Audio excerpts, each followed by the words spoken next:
Glad to welcome to the show this morning, all the way from, I believe you're in Texas, hey, Clay Walker? Yes, sir. How are you this morning, Jeremy? We're doing great, thank you. You're going to be in Edmonton at the end of the month playing 2 shows at the festival place.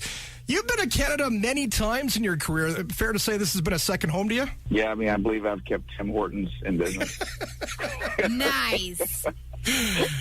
Clay, you've come onto the country music scene back in 1993. The song What's It To You, which we love. That song reached #1 on the Billboard Country Countdown. Take us back before that time, Clay. What initially drew you to country music? Women. Amen. Well, you were like the 90s sex symbol, so. I grew up ranching and cowboying, and so, it was just a perfect fit. My dad was probably much better cowboy than me, but I just loved, I loved country music back then, and I love it even more today. And I started playing the bars around, all around Texas and Louisiana. And my first time I ever actually left the South or left Texas, I drove straight to Alberta and played on McLeod Trail there, played Ranchman's, played Cook County Saloon, went up to Grand Prairie. There was a place up there, Kelly Sutherland's bar, played there. And, that really put it in my veins. I put it in my mind that I was gonna make it in this business. And I've always kind of been a pit bull. If I really grab a hold of something, I don't let go until I get it. And that's how I got here. Your dad was a huge inspiration in your life. He pretty much pushed you to become the man you were, hey? Yeah, he either pushed me there or beat it out of me. My dad was a great man. I lost him about 7 years ago this month, and there's not a day that goes by that I don't think about him. And I have a lot of horses and play on them a lot and have cows, and I want my kids to grow up the way I did and be able to at least appreciate it and then decide for themselves if that's what they want to do or not. But my dad's influence on me, I still see it every day. And I remember calling him when I got to Alberta. I think I'd driven through Montana, and I just had a Suburban and a trailer, and me and a 5-piece band, me and 4 other guys. And I called him from Lethbridge, and I said, I think I know where God lives. It's Alberta. Well, I guess the ranches in Texas and Alberta, they're kind of pretty much similar. A lot of flat lands. Yeah, and the people, too. Yeah. And the people as well. Candace, it's always been, my perception and friendships in Alberta remind me so much of just Texas. They're solid, and people, seem to not only be laid back, but really be true to their word. And it's not like that everywhere you go. Just go east.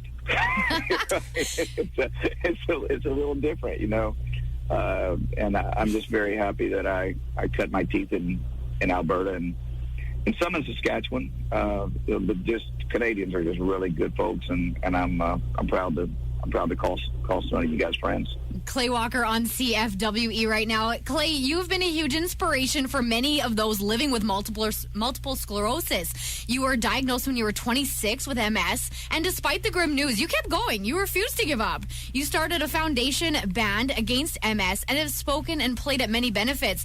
How has your battle filtered into your music and your personal life? Well, MS was when I was diagnosed with that. I had a lot of symptoms, that were or side effects from MS that were very scary.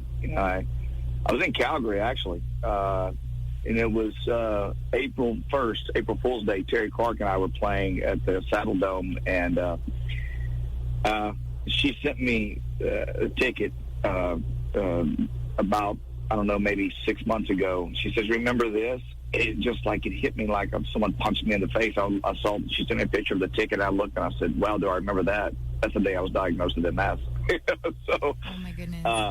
I had gone down to work out at a gym there, not really work out, but play basketball, and started just started losing my balance, and then I had double vision and all these things. And that was our last show, our last date of that tour, and I flew back to Houston and went to the doctor, and they told me I had MS and I was going to die in a very short time, that the lesions and the progression of the disease had really advanced, and that I was going to be in a wheelchair and, dead within 4 years. And that was very scary, and that's where my faith kicked in.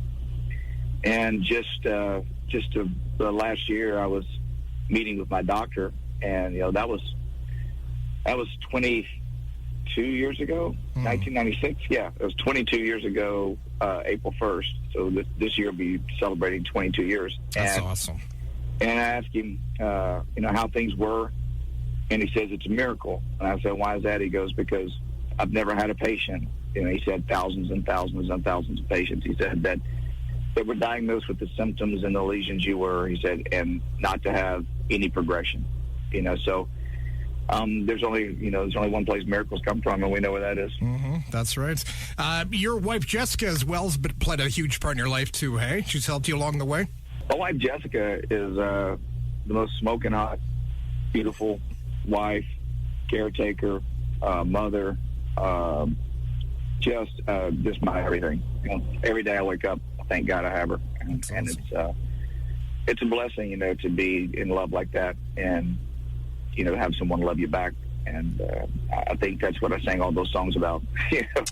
Songs like Hypnotize the Moon, This Woman, This Man. And it's all for her now. It's great to have that.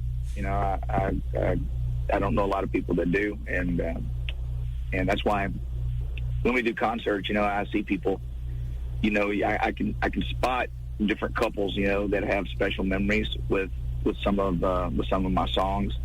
And I'll see them hold on to each other real tight, and I know that song meant something very special to them early in their relationship, and still does. And there's nothing more gratifying than that, and it's really what motivates me to keep playing a lot of shows, is to see that kind of impression that we've been able to make on people. We got Clay Walker joining CFWE this morning. Clay, is there a song that means more to you now than when you first recorded it? Yeah, two of them. Live Until I Die. I wrote that growing up ranching, and I really wrote it for my grandmother, and she was the biggest influence on my life, and the greatest person I've ever known in my life. Her name was Mary Elizabeth, and so I named my daughter Mary Elizabeth after her. And then the other song is Dreaming with My Eyes Wide Open. That song right there, every time I sing it, I think I get chill bumps, because I understand those words a little bit better. That one was written by Tony Arata, who wrote the dance for Garth Brooks, and just a fantastic writer. But when I sing that song, there's not a night that goes by that I don't have a new thought along with it. It's just kind of iterative, it just grows with me as I sing it. What's the song that gets everybody up and going during your shows? I would like to think we'd have a lot of songs that do that. Sorry, Jeremy. I agree with you. I really do. Hey, Clay, thanks a lot for doing this. You're at Festival Place in Sherwood Park. It's going to be an awesome show, and thanks for joining us this morning. Oh, thank you. And Candace, thank you for letting me call you Kim in the very beginning of the conversation. This is a song that started it for Clay Walker. It's called What's It to You on CFWA.